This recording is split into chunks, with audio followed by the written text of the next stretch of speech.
basically, I think goal setting is kind of screwed up. I'm not a big fan of traditional ways of goal setting. Now, here's the reason why. Most people confuse a means goal and an end goal. So we confuse these things. Let me give you an example, right?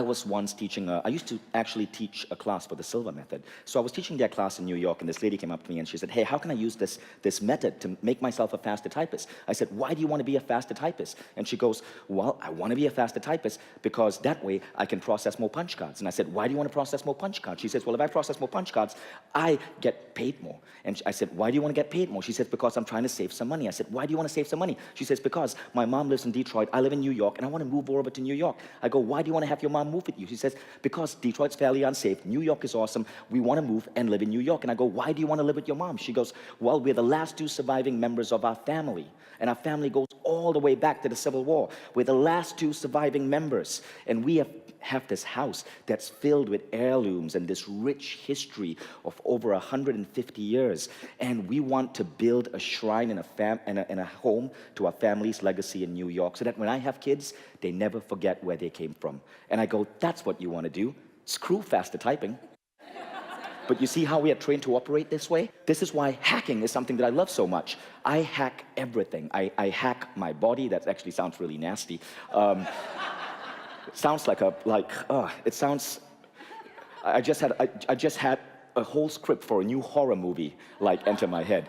I hack education. I'm trying to hack my kids' education. And one of the things that I love to hack is education because it is one of the means goals that don't make sense. Do we really need college degrees? We train our kids from the time they are born to study and to study not because for the love of learning, but so that they can pass standardized tests. That becomes their goal, pass the standardized test. And then this continues. Then you have to get a good GPA in college. Then you got to apply to grad school. Then you got to do well on your LSAT so you can become a lawyer. But why do people even want to have these careers in the first place? Often we have 18 and 19-year-olds choosing means goals rather than ends goals. Do you know, for example, that 50% of female lawyers are clinically depressed? But why do people become lawyers? Because they see it on TV, they don't know better, they watch shows like Ally McBeal, like law school applications went up after LA Law and Ally McBeal. And so what happens is, you have all these people blindly following the herd like sheep. Now why does this happen? Means goals. The goal in their head was a means to an end. But what happens if you get rid of the mean and you directly pursue the end? So what are the ends? What are the end goals? Well, of course, happiness is one, right? But happiness is a little bit too vague. What are truly the end goals that define us, that make us lead awesome lives, that will make us know that on the day we die, we did not waste it? Far too many people wake up every single morning in their 40s and wondering, how the hell did I get here? Because they would choose to pick a career before they could legally buy a beer. So the thing is, there are three things that if you answer, and we're going to do this exercise, and I'm going to teach you the exercise so that you can teach it to your kids, to your family, to your employees. If you answer these three questions, it sets you on the path to end goals. Now, the first one is, what experiences do I want in my life? The second is, how do I want to grow? And the third is, how do I want to contribute to the world? Experiences, growth, contribution. Why did I pick these three? Well, I pick experiences because I believe that we are souls having a physical experience. As C.S. Lewis said, right? You do not have a soul. You are a soul. What you have is a body. But if you buy into that model of reality, why are we here in the first place? I believe it's for the human experience. It's to fall in love. It's to travel. It's to be mesmerized at the sheer beauty of planet Earth. It's to have kids. It's to raise them. It's to pay huge bills to send them off to colleges, which don't make any sense in the first place. It's the human experience, and it's beautiful. So that's why we put experiences there. Now, experiences could also be the experience of driving a luxury car, living in a beautiful home, dining in 5-star restaurants. Those are beautiful experiences, which you can put as your goals as well. Now, why growth? It's because Tony Robbins gave a remarkable TED Talk, and he said there are two great spiritual needs. If you do not fulfill these two needs, your psyche, your soul feels deprived. And you may be happy, but you will not be fulfilled. And those two were growth and contribution. Growth meaning the desire to grow. While we are here to have experiences, we're also here to grow, to learn, to remind ourselves, to be reminded of our own greatness, to pick up new skills, to challenge our brain. That's also such a wonderful thing about being human. And the final one is to contribute. I believe we're all connected. That's the model that I choose for the world. There is a theory called the Gaia hypothesis by James Lovelock that says that the entire planet Earth is one giant organism and we are all connected. Not just you and me and everyone else in this room, but us and nature and the oceans and the atmosphere and the seas. We are all connected. I like that. It is a hypothesis. No one can actually prove that it's true, but it's a beautiful model of living, because when you start thinking of that as a model, the petty dumb things like wars or religion just don't make sense anymore, and you're able to build a better planet Earth. My daughter's middle name is Gaia, after the Gaia hypothesis. Her name is Eve Gaia Lakiani, because I really like that whole model of living. So, contribution then becomes paramount, because if we are all connected, then one of the surest ways to elevate happiness and have meaning is to contribute to fellow human beings. Did you guys notice how emotional it was when Terry made you do that exercise and you gave away something that meant something to you? Studies show that when you give, when you contribute, levels of happiness go up. People who volunteer tend to be happier. People who do good work for the world tend to be happier. It's just a wonderful way of making yourself happy. So these three questions become a framework that I use to understand people, to understand what really makes that human being in front of me tick. We take it to a really nice level at Mindvalley. If you were to come to Mindvalley, you'll see a giant board called a dream board, and everyone has listed their experiences, their growth, and their contribution on that board. All our employees go through this exercise. But the cool thing is, everyone writes down their list, then they photocopy it. They keep the photocopy. The real authentic list in their handwriting is stuck on that dream board, along with their favorite picture of themselves. But here's the beauty. It's all public. Everyone can come and see how what everyone else aspires to be at Mindvalley. I call it the blueprint to the soul. If I'm having a lunch with an employee, I want them to bring this, because when you're looking at this, you know exactly what makes them tick, the experiences they want, how they want to contribute, how they want to grow. And it just becomes such an amazing way of connecting with people. I like to do this with my closest friends. This is really kind of an advanced form of bucket list, but in three clear, neat buckets. I strongly advise you to take this exercise that I'm teaching you right now and take it home. This is open source. Bring it to your families, your schools. I met a couple of people over here who are doing it in their schools. A lot of companies now are doing this with their employees. I encourage you to take whatever you see here and apply it. Okay? So, here's how you answer the three most important questions. You simply ask yourself, what would life look like if you lived in flow? So the universe had your back. You kind of felt lucky. You know that when you set a goal, odds are it's going to happen, and you don't have to worry about it. You have the right contacts. Pretend you can access contact with email or Facebook, anyone in the world who you need as a mentor or an advisor or a friend. You practice the right daily habits. That means you're disciplined. You know that your body is going to serve you well. Your mind is going to serve you well because you served them well. And I want you to keep these two things in mind. Okay, so firstly, pretend there are no limitations. You have the contacts. Even pretend that time and money are not a limitation, that you have access to all the money you want, access to all the time you want. I like to pretend that I can just speed up time so that if I set a goal, I know it can happen even faster than before. Another thing to remember is this quote by the blogger Tim Johnson. Realism is nothing more than a socially acceptable form of pessimism. The people with the most consistent track records of success don't think in terms of what is. They think in terms of what could be. So, when you're answering these three most important questions, you want to get your logical left brain to shut the hell up, because here's how we are trained to set goals, to be very, very, very practical about it, to look at your circumstances right now and then decide, okay, based on my circumstances right now, and you know, that check I know that I'm going to get, and that contact that's going to come, and the business with a predictable growth of about 20% a year, boom, boom, boom, boom, boom, I should be there at that, so I'm going to set that as my goal. That doesn't work. What I want you to do is to pretend that magic can happen, that you can speed up time, that you can get access to the right contacts, that money will flow freely, that you are smarter, more intelligent, better looking, have more ambition, stamina, energy, and power than what you have right now. That's how I want you to step out of the realm of being realistic. I love this quote by Joe Vitale. As you're writing down these goals, you want to do a quick little mental check. A good goal should scare you a little and excite you a lot. So ask yourself, does this goal scare me slightly? But does it excite you? It should scare you a little. You should, because if it isn't scaring you, you aren't dreaming big enough.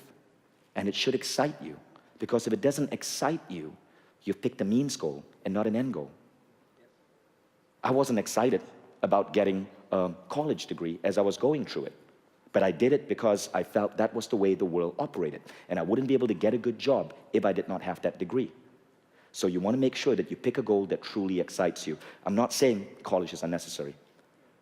What I'm saying is, learning, education, should be something that is an end goal. That means you want to learn for the sake of learning, not for the sake of passing a standardized test, because that's the only path you can see. Okay, so the good goals must scare you a little. That's your check to know that you're dreaming bigger. And they should excite you. That's your check to know that you've picked a worthy end goal. All right, so now we're going to start doing the exercise. You'll hear some mellow music in the background from our tribe member, Paul Hoffman, the Om Harmonics meditation sound. And you're all going to take out a piece of paper. And you're going to make 3 columns in this paper.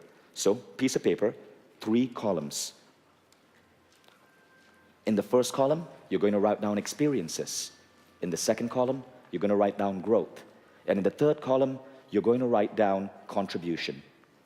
Now, there's a nice way how this flows, right?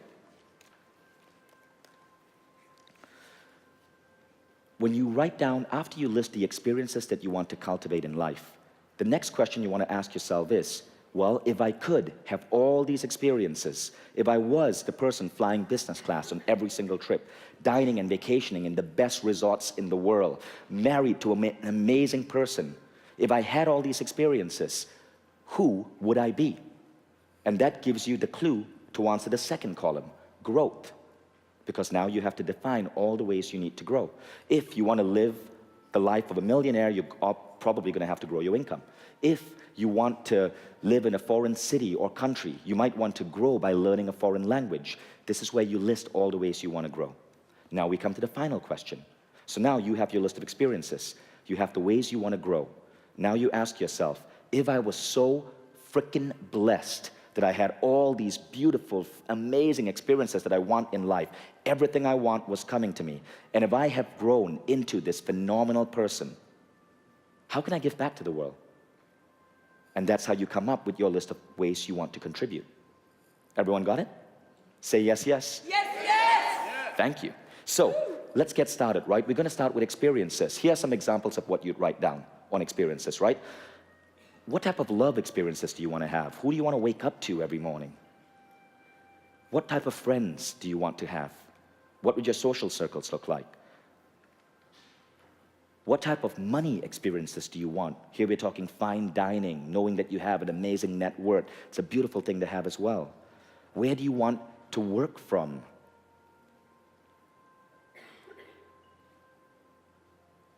An experience could be kids. Could be just being happy. Okay, so I'm going to start a timer, and what you're going to do is I'm going to give you 1 minute.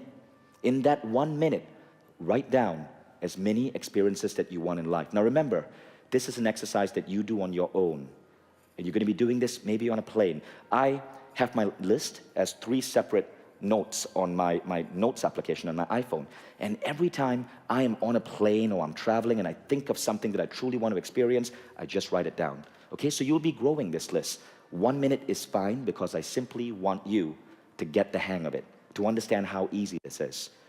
And if you cannot come up with at least 10 items in 1 minute, okay, you're probably being too logical. So just let it flow. Don't question yourself. Are we ready? 1 minute. Let's go. List down all the experiences you want in life.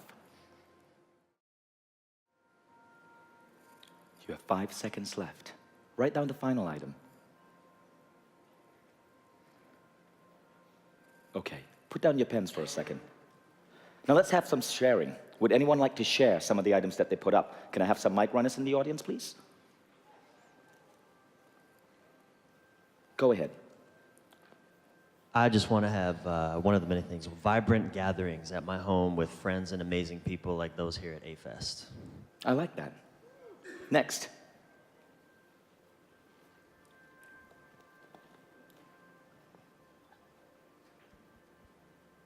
Have the opportunity to have my children to travel around the world and learn from every single culture there is. Wonderful. Someone else. And remember this, as you hear these things, you can go, I like that. I'm going to write that down. Remember, there's no monopoly on dreams. Next. Anyone, just raise your hand. Just stand up and scream it out loud. You don't even have to bother with the hand raising thing. That's just a means. Bungee jumping, that's awesome. You. Create a dream life for my parents. Awesome. Someone else. Yacht trips. Yacht trips. Next. Someone else. Say that again. Learn a language. Inventing a language, like Tolkien did. Mind-blowing sex. Wonderful. Everyone write that down. Next. Sketch every city in the world. A what? Sketch every city in the world. Sketch every city in the world. You must be an artist. I like to relate to that and say visit every country in the world. Visit every country in the world. Beautiful. Go to every A-Fest in the future. Go to every A-Fest in the future. Yeah. Everyone write that down. Tanya, please hand out credit card forms. No, I'm kidding. Okay, so let's go on to the second question. Ask yourself this, right? If I was the person who had all those beautiful experiences, all that money in the bank, the ability to travel to all the cities in the world, yacht trips, I could fly a freaking plane, I could invent my own language. How do I need to grow to get there? What are the things that I would need to pick up or learn? But remember, okay, choose learning not as a means goal. Choose learning because you know this is going to be something that you truly want to learn. That the learning is an end in itself. Now start writing down all the ways you want to grow. Here are some examples. Maybe you want to grow yourself spiritually by adopting an embodiment practice. Maybe you want to grow yourself intellectually. You might write down that you want to read at least 2 books every month. Perhaps it's not just reading books, but it's also fitness. You want to work out every single day. Perhaps it's adopting a daily meditation practice or a daily practice of creative visualization. So go ahead, write down all the ways in life you want to grow. And you have 1 minute. Put down your pencils. Come back with the group. Let's hear some ideas. Someone scream it out. Learn to hack my own emotional state better. Beautiful, Jeff. What else? Self-love, yes. The art of creative writing, beautiful. What else? Wake everybody up. What? Wake everybody up. Wake everyone up. Next. Learn about permaculture, beautiful. And again, if you hear stuff that sounds awesome, write it down. Now, we're going to go to the final listing. Now, you know, another mistake people often make with goal setting is that they somehow feel that they need to cap it at a certain number. Here are the top 5 things I want. That's silly. I believe in asking for everything. So you can make this list literally go into multiple pieces of paper if that's what it takes. So now, let's assume you have all the experiences that you want and you've grown into this remarkable man or woman that you dream you could be. You are not who you are sitting on this chair right now. You are a you 3 years into the future who is having all these rich experiences, who has grown into all those things in all those ways you say you want to grow. You've learned permaculture. You've learned to flirt. You've developed a French accent. What would you like to do next? Did it work? Did it work? Was that good? Okay? Okay? So I want to see how long I can take this. So now I want you to write down all the ways you want to contribute to the world. D'accord? Okay? You have 1 minute. A minute.